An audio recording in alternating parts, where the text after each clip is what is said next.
3차 전쟁을 마친 사도 바울과 빌레는 드디어 예루살렘에 입성하게 됩니다. 우리 보는 그림이 예루살렘의 모습을 보여주는 그 그림인데요. 그동안 3차 전쟁을 하면서 예루살렘에 올라올 때 많은 성도들과 예언자들이 예루살렘으로 가는 많은 환난과 결박이 기다리고 있다라고 얘기를 하면서 예루살렘 향을 굉장히 말렸습니다. 그럼에도 불구하고 사도 바울은 사도행전 20장 24절 말씀의 고백처럼 내가 달려갈 길과 주 예수께 받은 사명 곧 하나님의 은혜의 복음을 증언하는 일을 마치려 하면은 나의 생명조차 조금도 귀한 것으로 여기지 아니하노라라는 말씀대로 생명의 위협이 온다고 해도 결국에는 예루살렘으로 향했고 드디어 예루살렘에 도착하게 됩니다. 예루살렘에 도착한 사도 바울이 어떤 일이 있었을까? 바로 오늘 본문이 그 얘기를 하는데요. 먼저 17절 말씀부터 20절 상반절 말씀이 바로 예루살렘에 도착했을 때 이를 먼저 첫 번째 사건을 얘기하는데 같이 한번 읽어보겠습니다. 예루살렘에 이르니 형제들이 우리를 기꺼이 영접하거늘 그 이튿날 바울이 우리와 함께 야고보로 들어가니 장로들도 다 있더라. 바울이 문안하고 하나님이 자기의 사역으로 말미암아 이방 가운데서 하신 일을 낱낱이 말하니 그들이 듣고 하나님께 영광을 돌리고 아멘. 이 말씀에서 우리는 세 가지를 눈여겨볼 수가 있어야 됩니다. 예루살렘에 사도 바울이 도착할 때 세 가지 사건이 있는데 첫 번째 사건은 뭐냐면 바울과 이방인의 지도자들이 예루살렘 교회 지도자를 통해서 기쁨으로 영접을 받았다라고 얘기합니다. 그래서 17절 말씀에 보면 예루살렘에 이르니 형제들이 우리를 기꺼이 영접했다라고 얘기를 하고 있습니다. 왜 사도 바울이 예루살렘에 그렇게 오래 있었을까? 이유는 사실은 구제 헌금을 들고 예루살렘을 도와주려고 하는 것이 첫 번째 목적이었는데 그 목적만 있었던 것이 아니라 지금 이방인 교회 지도자들을 예루살렘 교회에 데려오면서 이방인의 교회나 예루살렘 교회가 하나라는 것을 가르쳐주고 싶어 했기 때문에 이방인 교회 지도자를 데리고 왔다는 겁니다. 그런데 이방인 교회 지도자를 데리고 예루살렘에 왔는데 만약에 예루살렘에 있는 지도자들이 이방인 교회 지도자를 보면서 당신들은 우리와 수준이 안 맞아라고 말하면서 환영을 안 했다고 하면 그들이 얼마나 섭섭했겠습니까? 그런데 그들을 그대로 맞이했다는 거예요. 보통 우리 예수 믿는 사람은 이런 생각합니다. 누가 예수 잘 믿어라고 말하면 내가 예수 제일 잘 믿는 줄 압니다. 우리 한국 사람에게 물으면 전 세계에서 누가 예수 잘 믿어요라고 말하면 한국에 있는 성도들이 예수를 잘 믿는다고 얘기합니다. 그래서 나는 예수를 잘 믿고 해외에 있는 교회에 있는 사람들은 믿음이 없다라고 얘기하는데 교회는 공식적으로 고백할 때 공교회라는 거죠. 한국에 있는 교회도 외국에 있는 교회도 다 교회 머리는 그리스도시기 때문에 하나의 교회라는 거예요. 그래서 지금 사도 바울은 이 여기 있는 이방 지도자들에게 교회가 하나라는 모습을 가르쳐주기 위해서 왔는데 그들로 통해서 기쁨으로 영접받았다는 건 놀라운 일이라는 거예요. 두 번째 볼 수 있는 게 뭐냐면 지금 사도 바울이 3차 전쟁을 하고 예루살렘에 와서 선교 보고를 하는데 굉장히 상세하게 선교 보고를 하고 있다는 거예요. 사도 바울은 예루살렘 교회 지도자였던 예수님의 동생 야고보인데 오늘 본문에 보면 사도는 이미 야고보는 죽었고 예수님의 동생 야고보가 예루살렘 교회 지도자가 되었는데 그들과 장로들이 모인 사이에서 하나님께서 이방인 교회에 어떤 역사가 일어나는지 낱낱이 보고했다라고 얘기합니다. 그래서 19절 말씀 한번 보십시오. 바울이 문안하고 하나님이 자기 사역으로 말미암아 이방 가운데 사신 일을 낱낱이 말하니라고 하는데 여기에서 하나님이 자기의 사역으로 말미암아 이방인 가운데 하신 일을 낱낱이 말했다라는 거죠. 요즘 말로 하면 선교 보고를 굉장히 조목조목 잘 했다는 얘기예요. 우리 교회가 해외 여러 나라를 도와줍니다. 선교 사역을 도와주는데요. 이 선교사님 가운데 두 종류가 있습니다. 한 선교사님은요, 선교사님들은 매달마다 선교 보고하는 분이 있어요.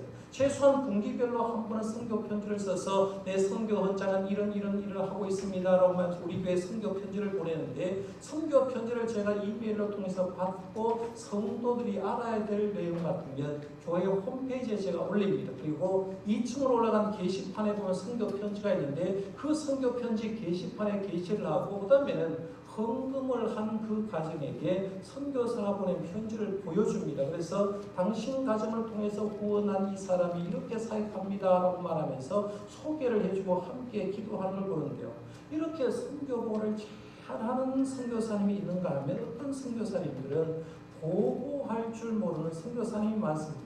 수년 동안 우리 교회에서 지원합니다. 그런데 한 번도 인사하지 않고 한 번도 우리 교회를 향하여 내가 선교사역을 하는데 이런 선교사역을 합니다라고 얘기하지 않는 사람이 있는데, 사실 그런 사람은 선교사로 나갔지만 선교의 기본을 모르는 사람이라고 볼 수 있어요. 왜냐하면 그렇게 위대했던 사도 바울도 오늘 말씀에 보면 선교지에 일어난 일을 어떻게 보고했다고 했어요? 낱낱이 말했다는 거예요. 낱낱이 예루살렘 오교에 와서 보고했다라고 얘기하는데, 더 중요한 건 뭐냐면, 내가 일을 했지만 자기를 통해서 한 일이 결국에는 하나님이 나를 통해서 하셨다고 말하면서 내가 한 사역을 하나님이 했다고 이렇게 얘기하고 있다는 거예요.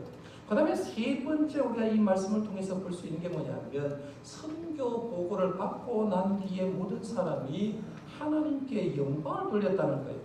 20절 말씀 상반절에 나오죠. 그들이 듣고 하나님께 영광을 돌리고 라고 했어요. 그래서 그렇습니다. 성도는요, 모든 사역을 하고, 유치부가 캠프를 하고, 중고등부가 수련을 하고, 우리 교회에서 어떤 행사를 하고, 어떤 일을 했을 때 제일 마지막에 해야 될 건 하나님께 영광을 돌리는 거예요. 오늘 예배 전에도 우리가 찬송 불렀지 않습니까? 모든 영광을 하나님께, 모든 영광을 하나님께, 온 마음과 뜻 다해 주 사모합니다. 모든 영광을 하나님께 찬송 불렀듯이, 우리가 하나님의 일을 하는 사람의 결과를 가지고 하나님께 영광 돌리는 일이 우리가 해야 되는 일인 줄 믿으시길 바랍니다. 뜨겁게 영접하고 자세한 성교 보고를 하고 하나님께 찬송과 영광을 돌리고 나서 그 다음에 사도 바울이 참 쉬었다가 로마로 갔다 하면 얼마나 좋겠습니까? 그런데 이 말씀을 보면서 그렇게 한 다음에 예루살렘 교회 지도자들이 사도 바울에게 나 당신 보면 지금 걱정거리가 하나 있다라고 말하면서 걱정거리를 이어서 얘기합니다. 그 걱정거리가 21절에서 22절 말씀에 나오는데요. 같이 한번 읽어봅니다. 바울더러 이르되 형제여, 그대도 보는 바위에 유대인 중에 믿는 자 수만 명이 있으니 다 율법의 열성을 가진 자라. 내가 이방인은 모든 유대인을 가르치되 모세를 배반하고 아들들에게 할례를 행하지 말고 또 관습을 지키지 말라 한다 함을 그들이 들었도다. 아멘. 이 말씀 좀 이해가 됩니까? 지금 예루살렘 교회 예수 믿는 사람이 얼마 정도 된다고 했어요? 수만 명의 사람이 된다.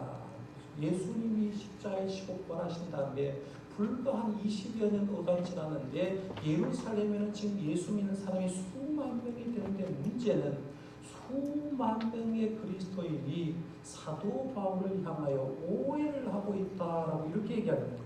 사도 바울에 대해서 거짓 소문을 듣고 바울에 대해서 오해를 하고 있다는데 참 안타까운 얘기죠. 왜냐하면 사도 바울은 하나님의 일을 위해서 1차, 2차, 3차 전도하면서 얼마나 애썼습니까? 그러면 목숨을 걸고 일했다고 하면 예루살렘의 교회 지도자들이 혹은 성도들이 사도 바울같이 훌륭한 주의 종이 어디 있어? 그 왔을 때 우리가 인정해주고 존경해주고 사도 바울을 통해서 요즘 말로 하면 집회를 열어서 말씀의 은혜를 받았으면 좋겠는데, 오히려 예루살렘 교회에 있는 성도들이 바울을 오해를 하기 시작했다는 거예요. 오해하는 내용 한번 보십시오. 오해를 할 때 사도 바울이 전도할 때 율법을 지킬 필요가 없다. 유대인들이 그렇게 얘기했다는 거예요. 유대인의 아들들에게 할례를 행하지 말라고 가르쳤다는 겁니다. 그리고 유대인의 관습을 지킬 필요가 없다라고 얘기하는데, 사도 바울 전도형 1차, 2차, 3차 등록에 되었습니다만 사도 바울이 그런 적이 있느냐 하면 한 번도 그런 적이 없습니다. 거짓말이라는 거예요. 어디서 들었는지 모르지만 잘못된 정보로 인해서 사도 바울을 오해하고 있다는 거예요. 그러니까 예루살렘 교회 지도자는 이제 큰일 나는 거죠. 수만 명의 예루살렘 성도 편에 들자니 수반 사도 바울이 걸리고, 사도 바울을 인정하고 사도 바울을 들려니까 수만 명의 교인이 걸리는 거죠. 여기도 편들지 못하고 여기도 편들지 못하고 중간에 끼어서 예루살렘 교회 지도자들이 굉장히 곤란할 때 예루살렘 교회 지도자들이 이것을 화해시키는 좋은 묘안 하나를 꺼냈는데, 그것을 가지고 이제 사도 바울에 제안합니다. 그 묘안이 22절에서 24절 말씀에 나오는 것이 묘안입니다. 한번 같이 읽어봅니다. 22절에서 24절 시작. 그러면 어찌할꼬?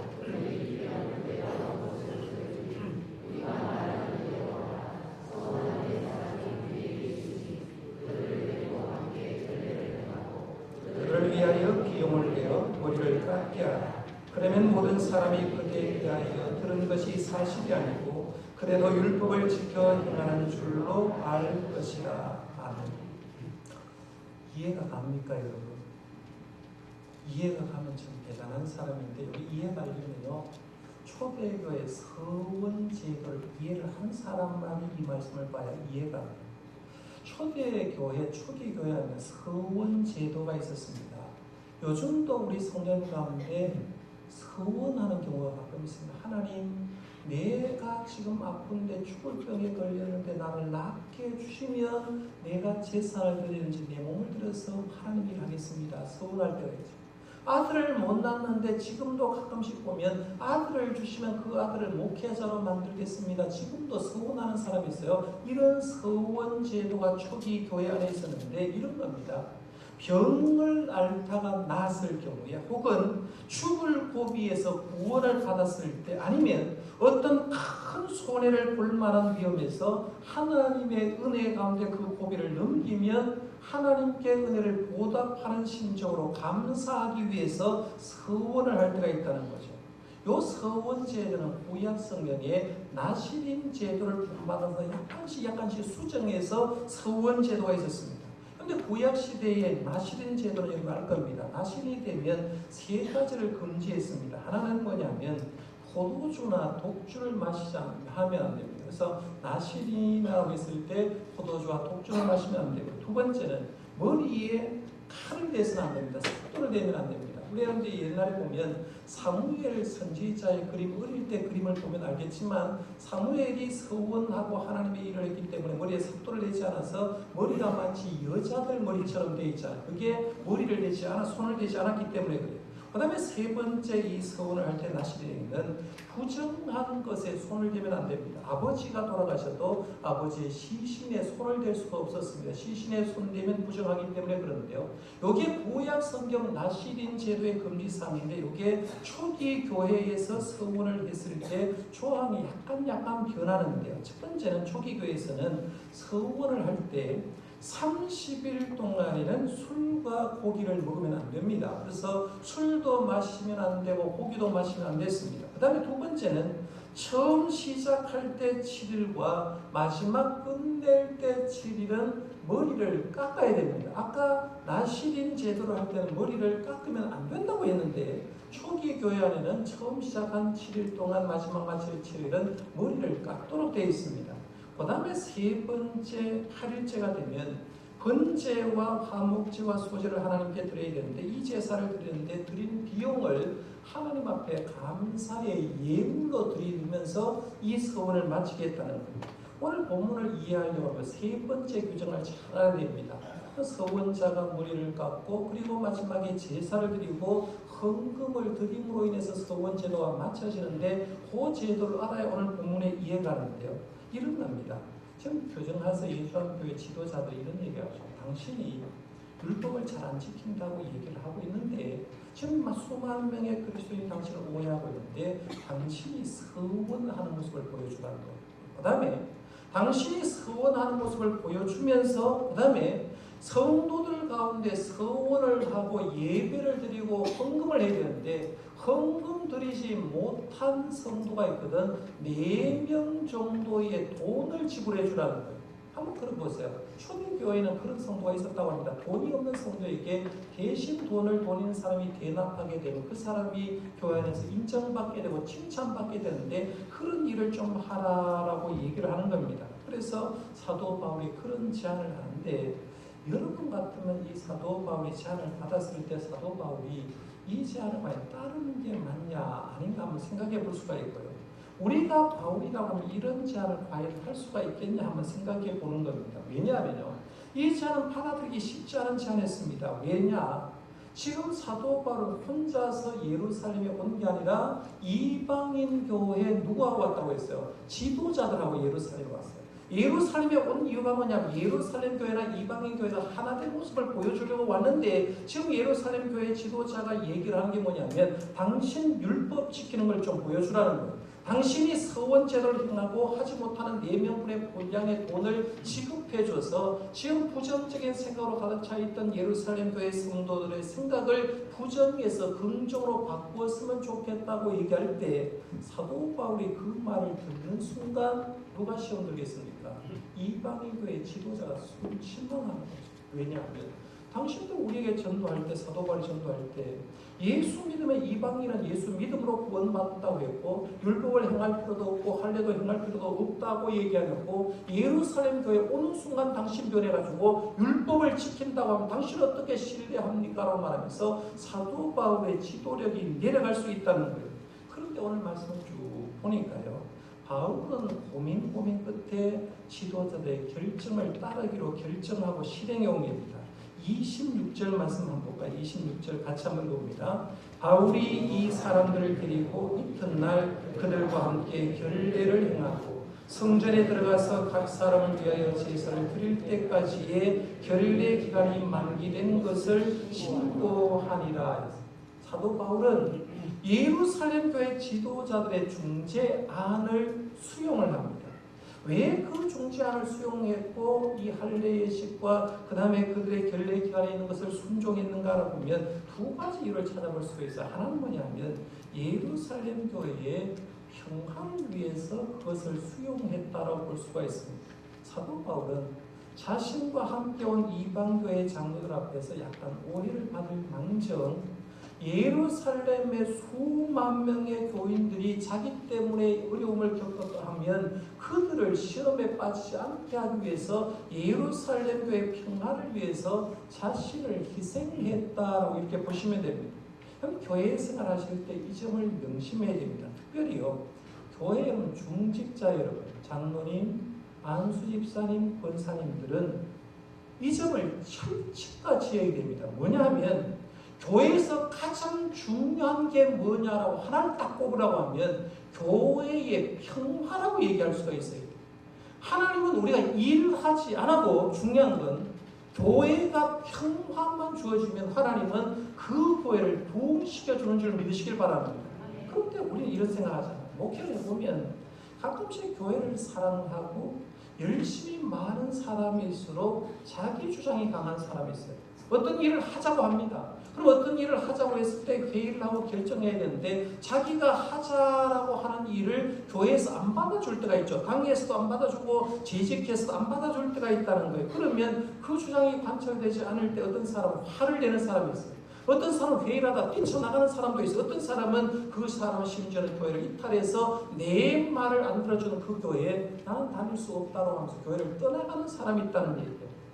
그분의 열정 부분만 보면 참 대단하다라고 칭찬할 수가 있지만 그 사람이 모르는 게 하나가 있는데요. 교회는 일보다가 평화가 더 중요하다는 얘기입니다. 다시 말하면 교회는 어떤 사역을 하는 게 더 중요한 게 아니라 교회가 하나님 안에서 평화스러운 것이 훨씬 더 중요하다는 거예요. 그러니까 믿음이 깊이 들어가면 들어갈수록 내가 어떤 의견이 있어요. 그러나 교회의 평화를 위해서라면 내 주장을 밀어놓고 교회의 평화를 위해서 자기가 따라가는 경우가 많다는 거예요. 저는 우리 교회 교인들이, 특별히 우리 중직자들이 사도 바울처럼 교회의 평화를 위해서 자신의 것을 내려놓는 주의 종들이 되시기를 바랍니다.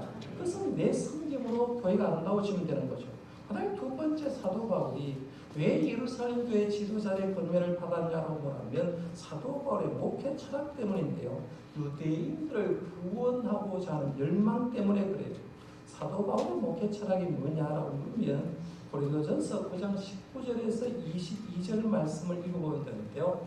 4절입니다. 제가 한 절 읽고 여러분이 한 절 읽고 한번 교독 형식으로 4절이니까 2절씩 한번 읽어보겠습니다. 내가 모든 사람에게 자유로우나 서로 모든 사람에게 종이 된 것은 더 많은 사람을 얻고자 함이라.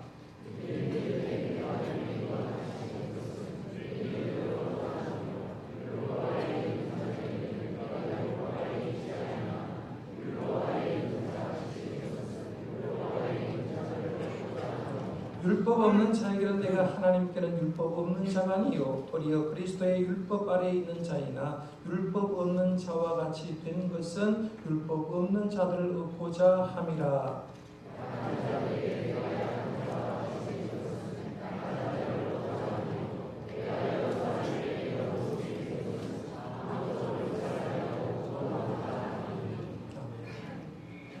여기 한글 잘 읽죠? 소리가 이쪽에만 읽죠. 이 말 잘 분석해보면요, 사도 바울 좀 지조 없어 보이지 않습니까?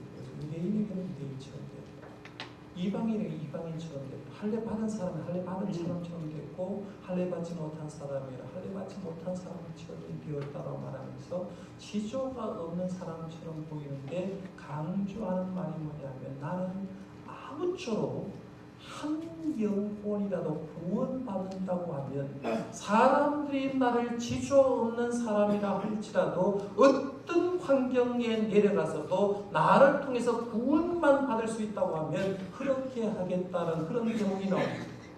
예루살렘 지도자의 권면을 왜 받았냐 하면 사도 바울의 행동 하나에 수만 명의 영혼이 걸렸기 때문에 자기가 하지 않았데도 불구하고 그 길을 걸어갔다라고 얘기하는 겁니다. 오늘 우리에게도 어쩌면 이런 사도 바울의 정신이 필요한 것 아닌가 생각해 봅니다. 한 영혼의 구원을 위해서라면 어떤 희생을 감수하더라도 머리를 깎고 대신 지불했던 사도 바울처럼 우리도 주님을 위해서 주님의 교회를 위해서 성도를 위해서라면 이런 희생 정도는 감내해야 되지 않나. 예를 들면 이런 겁니다. 교회 예배하러 들어왔어요. 2부 예배 올 때 우리 교회 주차 공간이 굉장히 작습니다. 차를 타고 오는 사람들의 모든 심정은 저까지도 그렇습니다. 내가 차를 타고 운전해가 교회 갔을 때 내가 제일 좋은 자리에 앉고 싶어요. 차를 주차하고 싶어요. 내가 예배를 마치고 제일 빨리 나가는 시간에 갈 수 있는 자리에 주차하고 싶습니다. 그런데 믿음이 들어가면 내 뒤에 올 한 영혼을 위해서 내가 제일 구석자리에 차를 대 내가 제일 늦게 가면 된다고 생각하고 순서대로 안내위를 따라 할 수 있다는 거예요. 좌석에 와서 예배를 드릴 때도 마찬가지입니다. 대부분 지정석이 있습니다. 어떤 분은 이 5명이 앉는데 제일 가해가 내 자리라고 생각하고 앉아있다가 세 가족이 오는데 피해주지도 않고 움직이지도 않는 사람이 있어요. 그런데 그런 분도 믿음이 들어가면 처음 온 분들이 편하게 앉자고 내가 불편하지만 중간 자리에 앉을 수 있는 희생이 필요하다는 거예요. 교회에서 식당에서 밥을 먹을 때도 마찬가지입니다. 내가 줄을 서 있는데 세 가족이 눈에 보였을 때 세 가족을 먼저 앞으로 인도하고 그 영혼을 세워준다고 하면 내가 뒷자리로 갈 수 있는 것이 필요하다는 거예요. 이게 사도 바울의 정신입니다. 사도 바울은 내 작은 수고와 헌신으로 한 영혼만 제대로 살아난다고 하면 내가 그들의 제안을 따르겠다 하는 거예요. 저는 말하기는요. 우리 교회 성도님의 신앙의 수준이 한 영혼을 위해서 여러분을 내려놓을 수 있는 양보하는 신앙 되기를 바랍니다. 이런 신앙으로 변해야 교회가 바뀌는 거예요. 자, 그러면 사도 바울이 하자는 대로 다 했습니다. 하자는 대로 다 했는데 좋은 일이 있어야 되는데 말씀을 이어서 보니까 더 큰 사건이 또 터져버렸어요. 27절 말씀부터 나오는 사건을 보면 더 큰 사건이 터지는데 이번에는 사건을 터뜨린 사람이 예루살렘 교인이 아니라 아시아에서부터 온 유대인들이 사건을 터뜨렸습니다.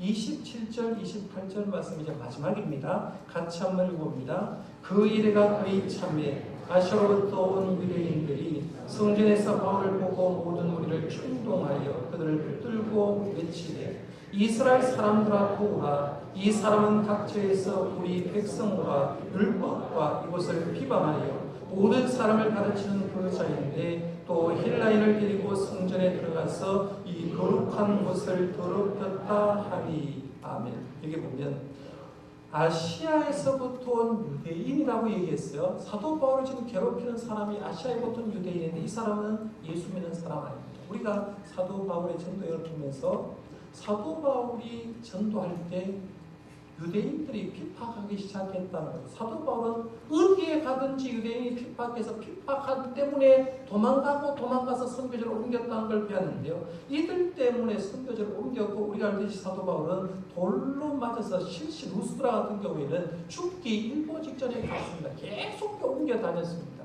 그런데 그 사람들이 지금 어디 와 있느냐 하면 오순절 지키기 위해서 유대인이니까 예루살렘 왔다가 누구를 보느냐? 누굴 봤어요? 사도 바울을 본 거죠. 아따 잘됐다 생각하지 않겠습니까? 그동안 따라다니면서 죽이려고 했는데 그 사람을 예루살렘에 보는 순간에 사도 바울에 대해서 붙들고 오는 말씀에 보면 거짓말을 하는데 두 가지 거짓말입니다. 첫 번째는 바울이 율법과 성전을 해방했다고 하는데 새빨간 거짓말입니다. 사도 바울은 그런 말 한 적이 없어요. 두 번째는 헬라인을 데리고 성전에 들어갔다라고 거짓말합니다. 이것도 역시 거짓말입니다. 왜냐하면 우리가 성전에 들어갔다고 할 때 우리가 생각하는 성전은 이런 거예요. 지성소가 있고 성소가 있는 성전만 생각합니다.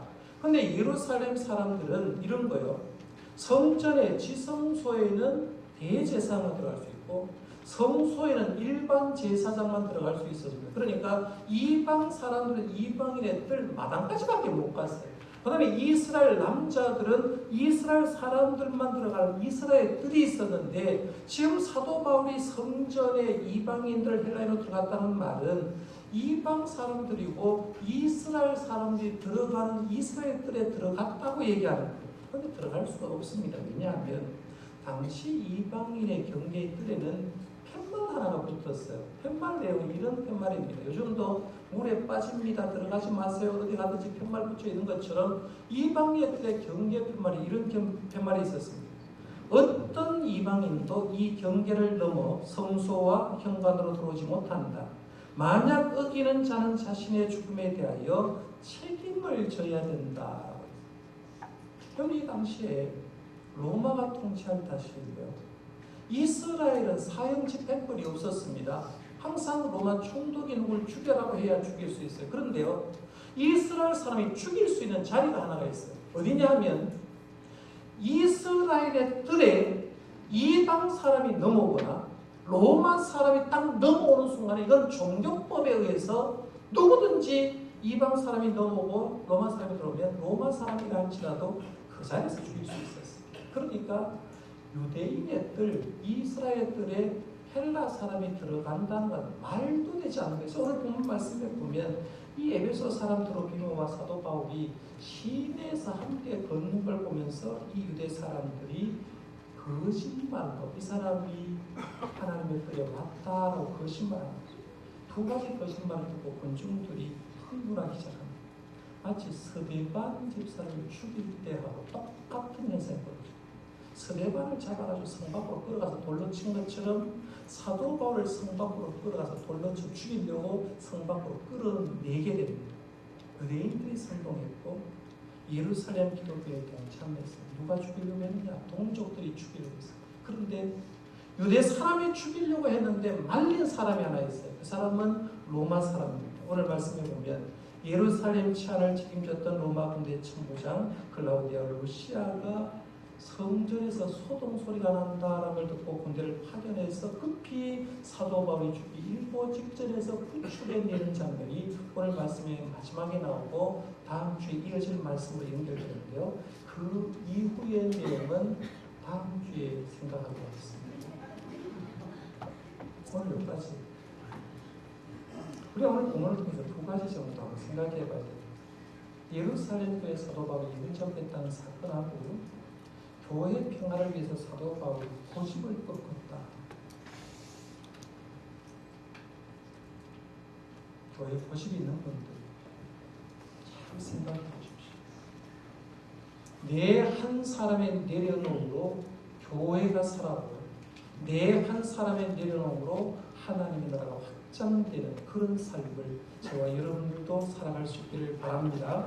기도하겠습니다. 하나님 아버지 늘 감사합니다. 오늘도 하나님의 귀한 말씀 생각했습니다. 아버지 말씀 속에 생각할 내용들 너무나 깊은 내용